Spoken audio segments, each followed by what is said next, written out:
ભાવનગર તહેવારોને અનુલક્ષી બોર તળાવ પોલીસ દ્વારા પેટ્રોલિંગ કરવામાં આવ્યું.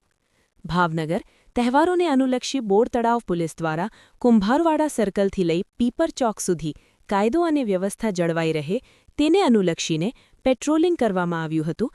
તેમાં બોર તળાવ પોલીસ સ્ટેશનના પીઆઈ તેમજ પીએસઆઈ, એલસીબી સ્ટાફ તેમજ કોન્સ્ટેબલ સ્ટાફ જોડાયો હતો અને શાંતિપૂર્ણ રીતે લોકોની હાલાકી ન પડે તે રીતે પેટ્રોલિંગ કરી લોકોના મનમાં અસામાજિક તત્વોની બીક દૂર થાય અને પોલીસ પોતાનો મિત્ર છે તે રીતે પોલીસ દ્વારા પેટ્રોલિંગ કરી સુલહ શાંતિ બની રહે તેવા પ્રયત્નો કરવામાં આવી રહ્યા છે.